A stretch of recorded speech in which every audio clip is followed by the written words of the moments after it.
It was a normal Saturday afternoon, the sun shining brightly in California. Sounds of laughter and glasses clinking filled the air. My daughter, Lauren, had many guests over, but Evelyn May Collins, stayed in the kitchen, as I always did. I took warm cookies out of the oven, a recipe from my mother. I carefully placed them on a tray and carried them out to the patio. Lauren was the center of attention, laughing loudly. I saw Eric, her husband, and he gave a quick, polite smile before looking away. "Cookies, everyone," I said softly, offering the tray. Some guests took a cookie. One woman tasted it and said it was good. Then Lauren laughed and waved her hand at me. "Oh, she just kind of stays here." The laughter that followed wasn't mean, but it made me feel uncomfortable and hurt. It felt like a slap. I didn't say anything. I just stood there, holding the tray, trying to hide that my hands were shaking. Eric didn't look at me. No one spoke up for me. I went back inside and put the tray down. I spent the rest of the evening quietly cleaning up. No one thanked me. When the last guest left and Lauren went upstairs, I was still wiping the kitchen counter until it shined. Eric passed by and mumbled a quick, "Thanks, Evelyn," not Mom or Mother-in-law, just Evelyn. Then he was gone. 3 days later, I was alone in the kitchen again, making my morning tea. I reached for a mug and accidentally knocked a tall glass off the drying rack. It shattered loudly on the floor. "Damn it," I whispered, bending down to pick up the broken pieces. I didn't hear Lauren come in. "What did you do now?" she yelled. "I'm so sorry. She stopped me with her hand. "You should know your place," she said, her voice tight. "Don't think you have a right to be here." I looked up at her, still holding glass pieces. "Lord, no," she snapped. "You think just because you're old you're special? You think living here is a reward for cleaning up crumbs." "I didn't mean. I swear to God," she hissed, "if you don't get out of this house, I'll call the cops." I froze. Lauren had always been sharp and sometimes rude, but this was different. "I'm your mother," I said softly. "This is my house." "You think that matters?" she cut in, pulling her phone from her pocket. "Get out now or I swear." I thought she was just trying to scare me until I saw her finger tap the screen. I heard the phone ring and watched her put it to her ear. "Hello, yes," she said calmly. "I need to report someone trespassing." I didn't hear the rest. I walked past her, out the back door, and into my garden. My rosemary and daisies were still blooming there. I stood among them, breathing shallowly, the sun suddenly too bright. This garden had been mine. The dirt under my nails, the seeds I planted, the hours I spent caring for it with hope. It was the only part of this house that still felt like me. But even there, her voice reached me clear and strong as she spoke to someone on the phone. She was really doing it. She was calling the police. In that moment, standing barefoot on the patio, surrounded by everything I had grown, I finally understood something I had refused to see for months, maybe even years. Lauren didn't see me as a mother anymore. She saw me as a problem, an embarrassment, a burden she wanted to get rid of. And for the first time since Paul died, I didn't feel old. I didn't feel tired. I felt awake, cold and awake. This wasn't my home anymore, but it was still my house. And now, for the first time in a long time, I was going to act like it. It was the spring of 1983 when Paul and I first saw the old Victorian house. It was a fixer-upper on a quiet street in a sleepy California town. The paint was peeling, the floors creaked, and the kitchen tiles looked very old. But to us, it was like a castle. We had been married for 16 years by then. 16 years of working hard, saving every penny. We didn't go to Paris for our honeymoon. We stayed in a borrowed cabin, cooked chili on a small stove, and drank hot cocoa under one blanket. That was our way. Simple, but with a lot of effort. Paul ran his hand across the wooden railing that day, and smiled like a man seeing his future. "It's got good bones," he said, "like us." So we bought it, the old house with broken shutters and a messy lawn, and made it our home. I remember painting the living room walls together one summer morning. Paul was on a ladder in old jeans, singing old country songs quietly. Lauren, just 6 years old, danced barefoot on the floor covers, her hair in two messy pigtails. "Careful, baby," Paul warned her, smiling, "or Mama's going to paint you instead of the walls." She giggled, spinning in circles, already with a spot of green paint on her cheek. We didn't have much, but we had warmth. Dinners on the front porch, homemade Halloween costumes, curtains I sewed by hand, a backyard garden that had more weeds than vegetables, but was mine all the same. That house watched us become a family.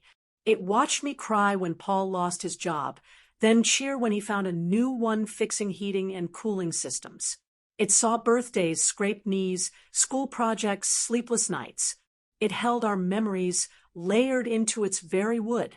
And when Paul got sick in 2006, it became our last chapter. We turned the downstairs den into a bedroom for him because the stairs were too hard. I cooked soup and rubbed his back on the worst nights.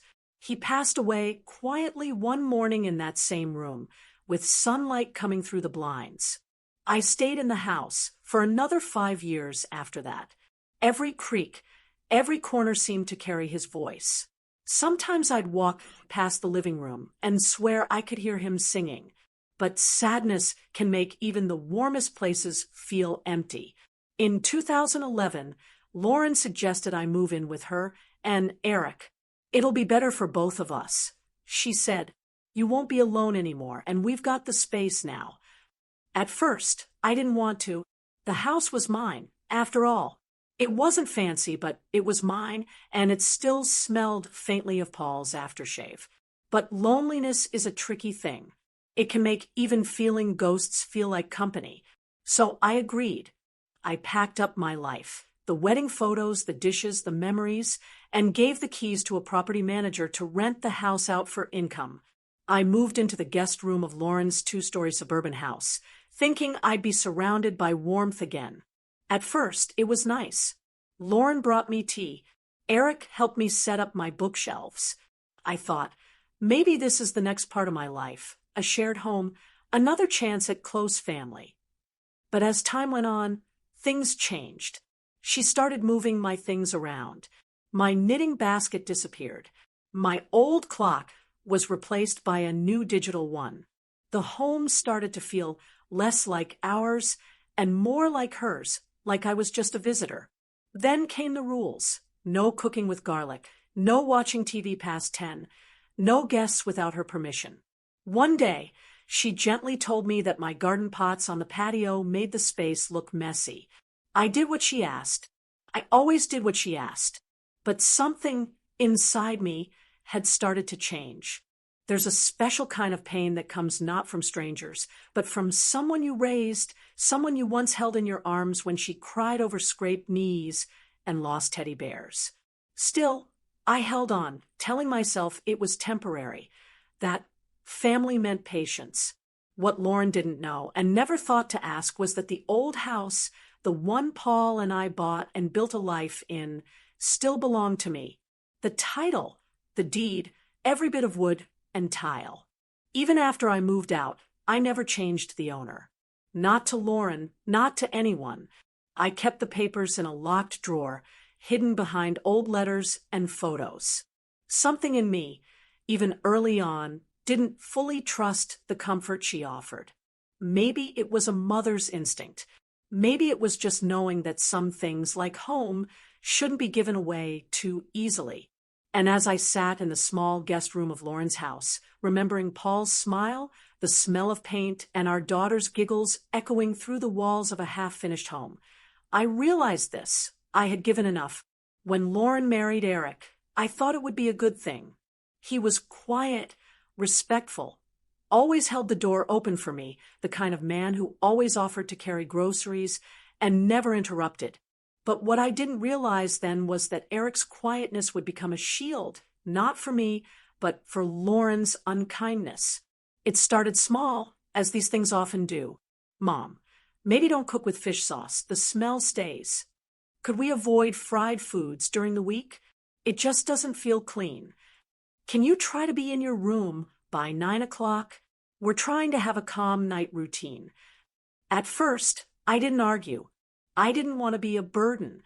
I cleaned up after myself, kept my slippers by the door, folded laundry more carefully than needed.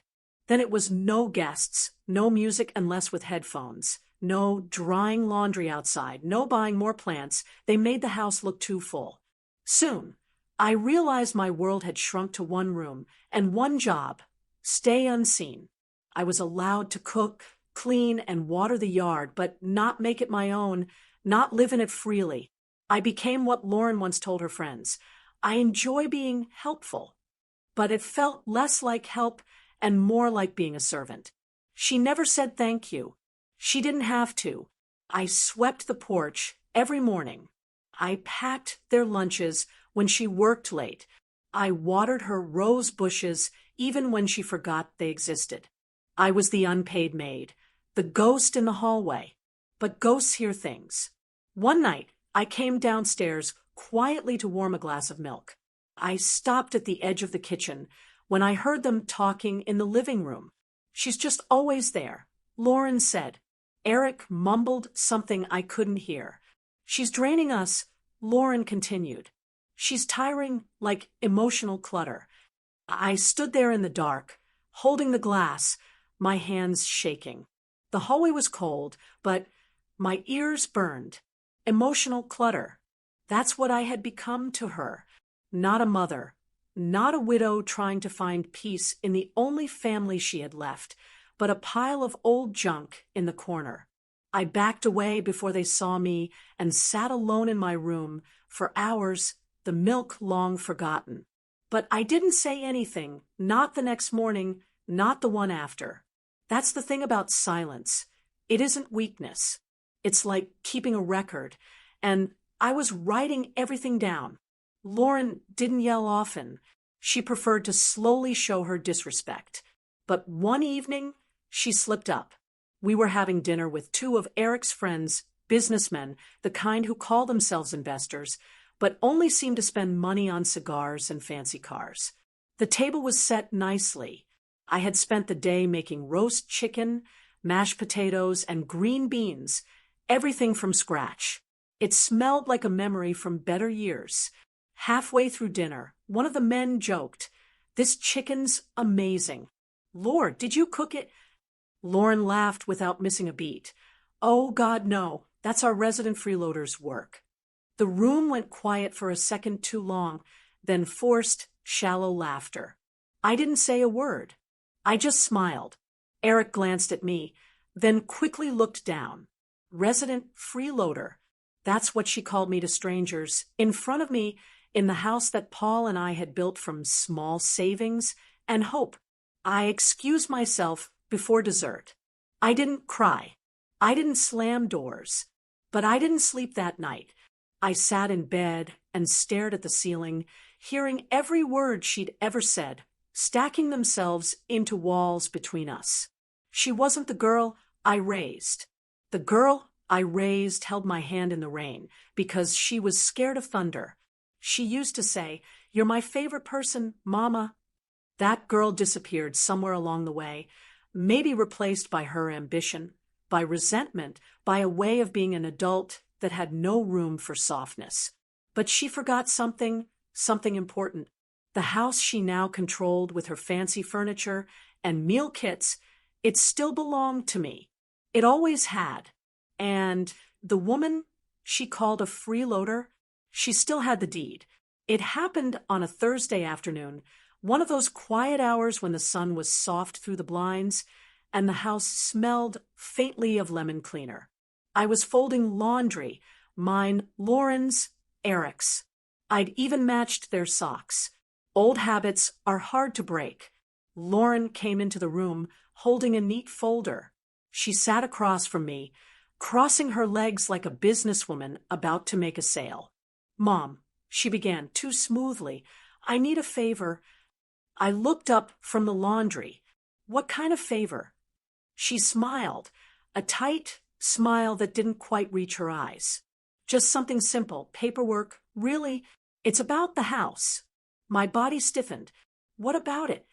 It would just make things easier if it were in my name, for tax purposes, refinancing, getting money from the house. Nothing changes. You'd still live here, of course. Still live here, in my own house? I don't think that's necessary, I said quietly, folding a towel with careful slowness.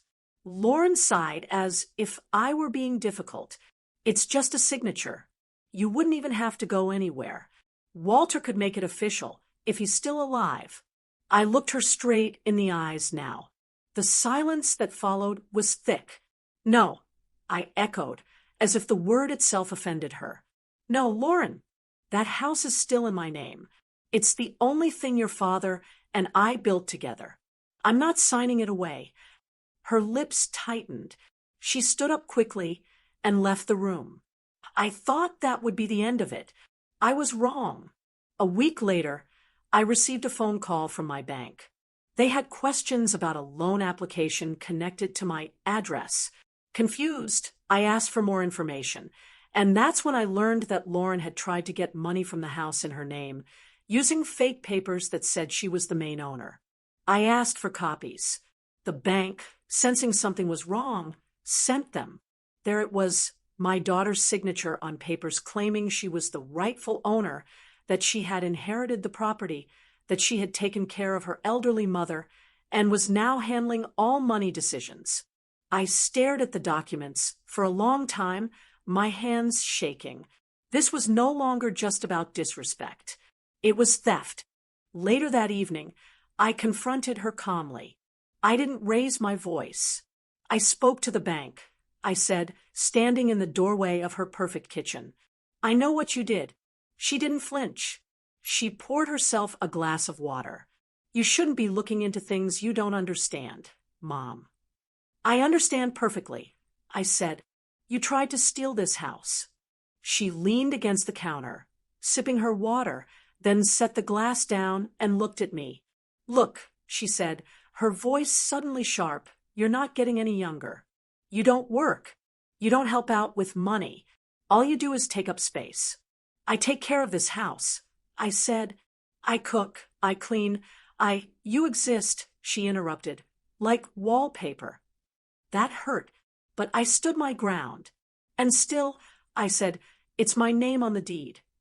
Her face twisted. For a second, I saw something, panic, anger, a sense of being special, flash in her eyes. Then she laughed, a dry, humorless sound. You think that matters? She said. You think that paper means something? Nothing. You don't own this house, Mom, she spat. Not really. You live here because we let you, because I had a moment of guilt and thought maybe it would be nice to have family around. But let's be honest, no one kept you here out of love. I felt those words land one by one, like stones dropping. She wasn't finished.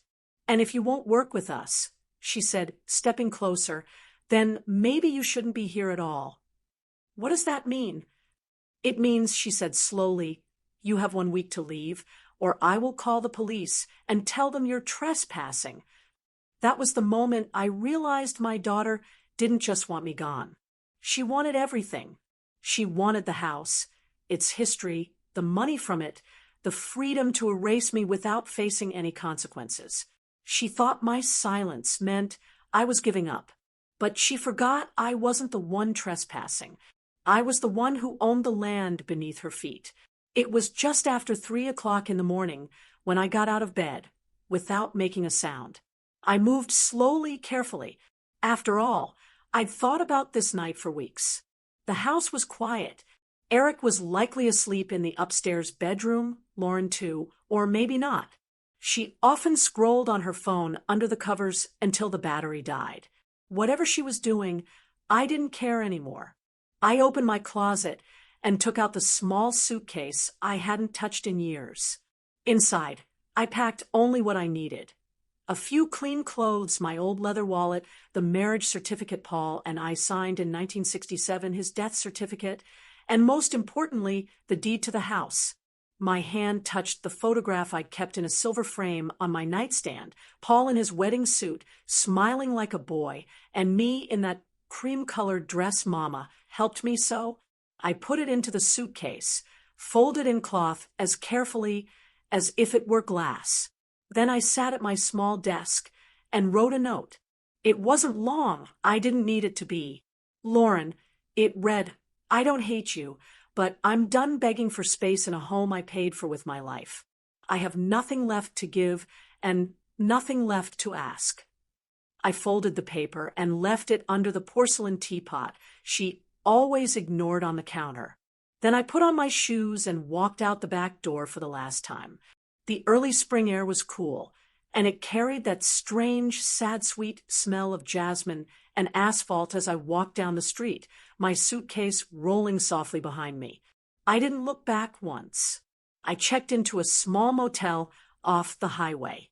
It was clean, simple, the kind of place where no one asked questions as long as you paid in cash. I sat on the edge of the bed for a long moment, staring at the plastic-wrapped cups by the sink, the flickering TV screen with quiet late-night talk shows. Then I reached into my handbag and pulled out the card I had been keeping, Walter Breener, retired lawyer. My husband's best friend since high school. He had been at our wedding. He had been there when Paul got sick. He had been there when Paul passed. And thank God he was still alive. I dialed the number. Evelyn, he said, his voice sleepy but awake. Everything okay? I need to talk, I said. Today. He didn't ask why. He just said, 10 a.m., my place. I barely slept that night, not from fear, but from the strange calm that had settled in my chest, the kind that follows the last page of a long, painful chapter. At 9:45 a.m., I rang Walter's doorbell. He lived in a small house surrounded by lemon trees and hummingbirds. He opened the door in a sweater and slippers, his reading glasses on his forehead. Come in, he said. You look tired, but you always do first thing in the morning. I laughed, the first time in weeks. We sat at his kitchen table while I laid out the papers, the deed, the original buying contract from 1983, the property tax bills, all in my name. She tried to take it from you, Walter muttered, looking through them. But she can't legally. She has no right. Evelyn, this house is yours, every inch. I want to sell it, I said, as soon as possible. He raised an eyebrow. Are you sure? Yes. He didn't question it, just nodded slowly. I'll prepare the necessary documents. You'll need a real estate agent. I already have someone in mind. I left Walter's place and walked 2 blocks to a small real estate office with a glass door and a purple sign that read Jessica Tran Realty.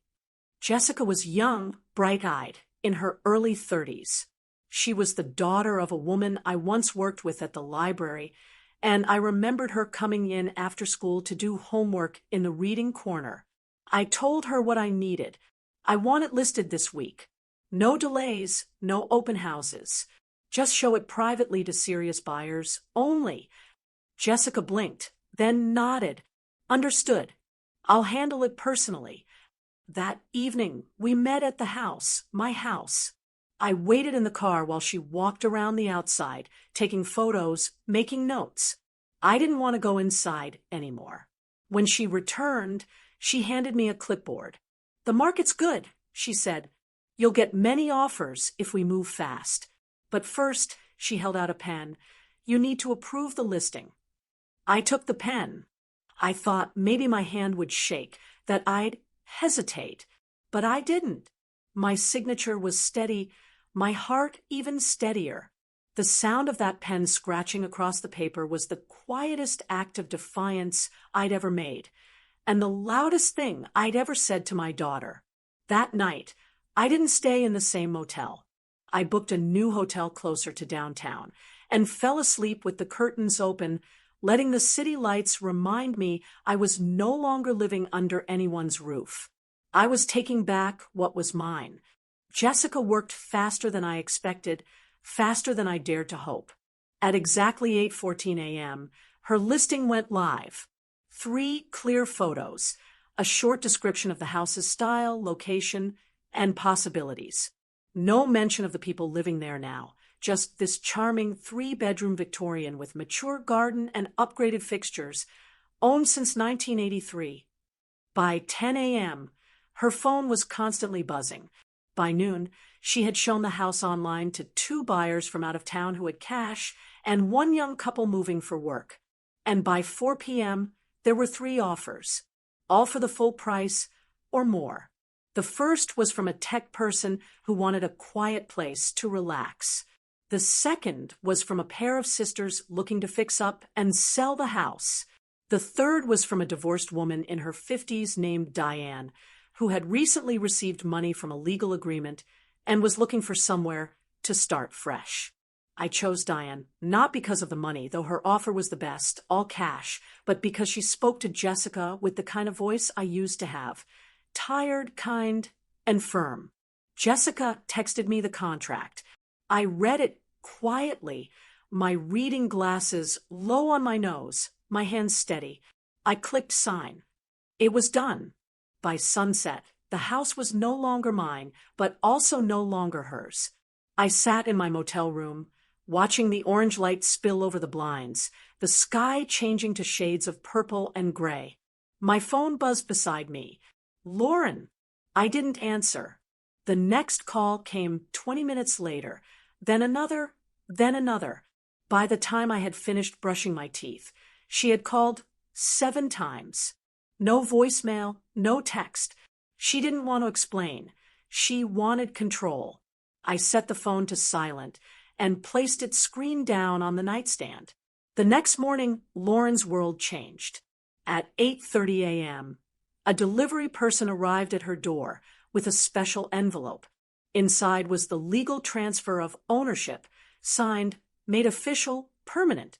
The property now belonged to Diane Westfield, starting right away. With it was a formal notice that their right to live there was over, 7 days to leave, or the new owner had the right to start legal removal. The envelope had my name as the sender, not Mom, or Evelyn, just Yem Collins.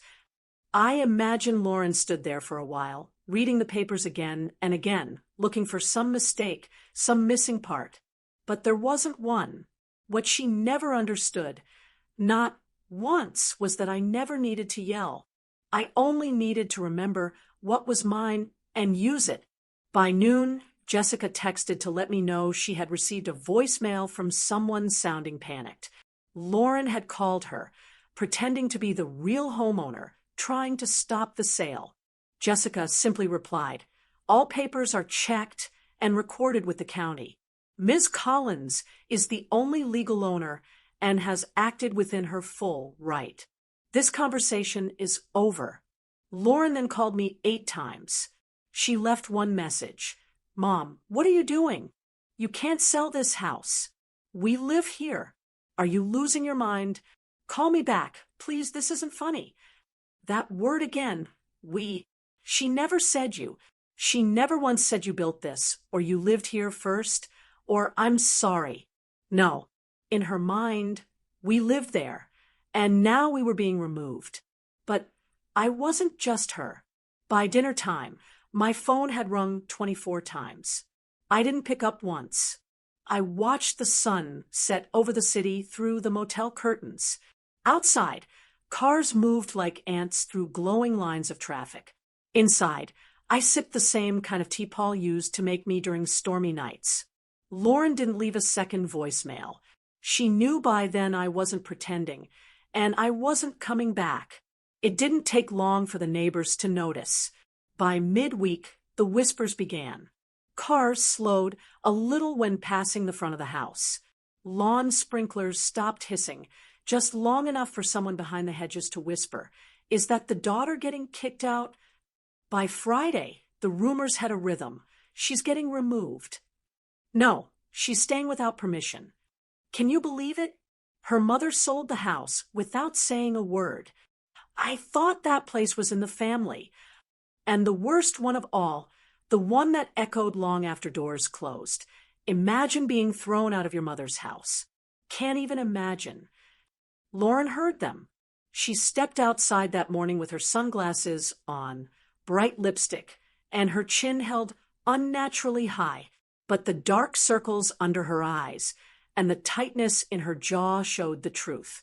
She packed slowly, hoping anyone, would step in, that I'd appear with a change of heart, that some miracle would undo the very thing she'd spent years daring me to do. But no miracle came, just silence and a moving truck she had to pay for herself. When she finally wheeled her suitcases down the porch steps, 2 expensive Samsonites packed full, she held her phone like it was her only hope. It buzzed every few minutes with unwanted messages, unknown numbers, but not from me, not once. She called again and again and again. I didn't pick up, not because I was mean, but because I had already said everything I needed to say. She had never listened to me before. She had only ever talked at me. And now my silence was the loudest message I could send. Eric didn't help her carry anything.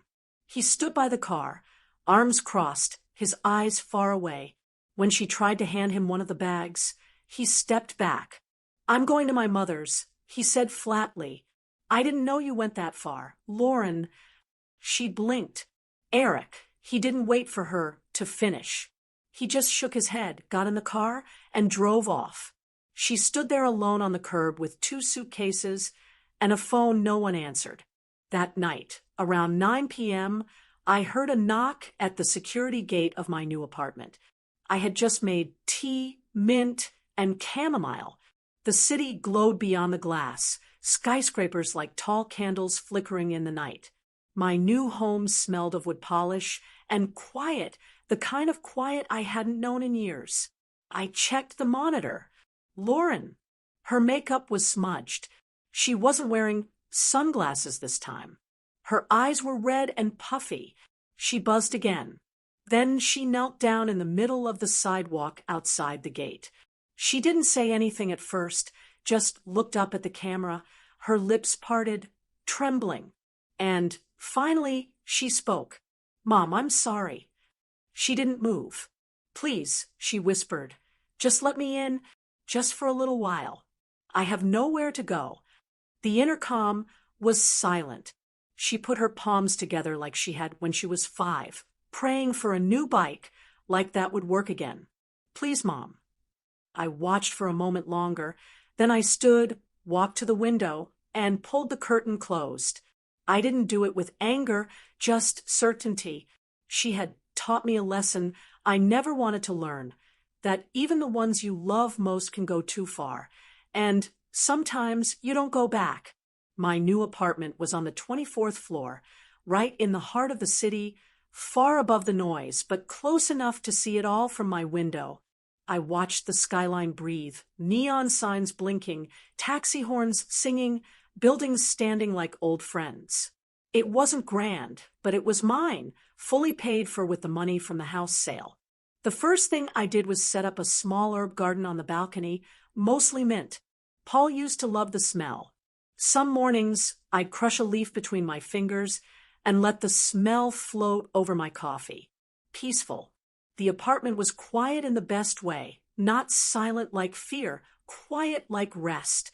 One evening, I brewed a cup of mint tea, pulled my shawl around my shoulders, and stood at the window as dusk turned the city into soft shades of purple and dark blue. That's when the phone buzzed. Lauren. Her name lit up the screen again. I watched it ring once. I didn't pick up. I turned the phone face down on the table. 10 minutes later, the intercom buzzed. I looked at the camera. She was there again, her coat too thin for the night air, her hair messy. She held a duffel bag and stood beneath the street light like someone who had run out of time. "Mom," she said into the speaker, her voice breaking, "please let me stay, just for a while, just until I figure things out." I didn't answer right away. I watched her shift from foot to foot, cold and open. She had destroyed every connection, thinking she'd never need them again. I stepped out onto the balcony. She looked up and saw me, her face lighting up with hope, the kind that makes you wish you didn't have to be the one to end it. I said nothing for a long while, just looked at her. And then softly, with the same calm she once thought was weakness, I said, "Don't ever think you can trick an old woman, especially your own mother. No one steps in the same river twice." Her eyes widened and then fell. She nodded once, as if she finally understood. I walked back inside, picked up my tea, and pulled the curtain closed behind me. I didn't watch her walk away. I didn't need to. I had already left a long time ago. If you've ever been let down by the very person you gave life to, if you've ever stood in a room you paid for only to be treated like you didn't belong, if you've ever cooked the meals, folded the clothes, cared for the garden, and still been called a burden, then maybe you'll understand what I mean when I say this. Silence is not weakness. It is a memory sharpening its edge. I used to think being loyal meant staying quiet. When Lauren first rolled her eyes at me in front of friends, I said nothing. When she took decisions from my hands and replaced them with rules, I smiled. When she laughed at me like I was furniture with feelings, I forgave her again and again, because I am her mother, and mothers forgive. Until one day, we don't. You see, it's easy to love your child when they're small, when their mistakes are innocent, when their wrongs are accidents.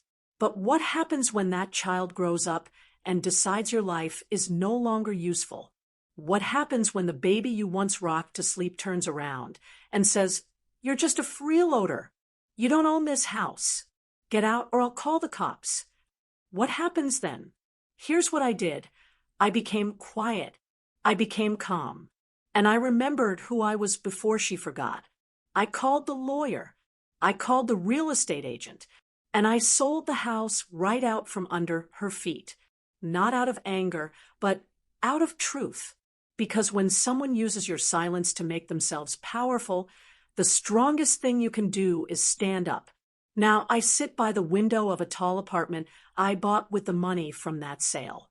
Mint plants grow in small pots on my balcony. The city hums below me, and I hum right back. The phone still rings sometimes. It's Lauren sometimes. Sometimes it's just old memories.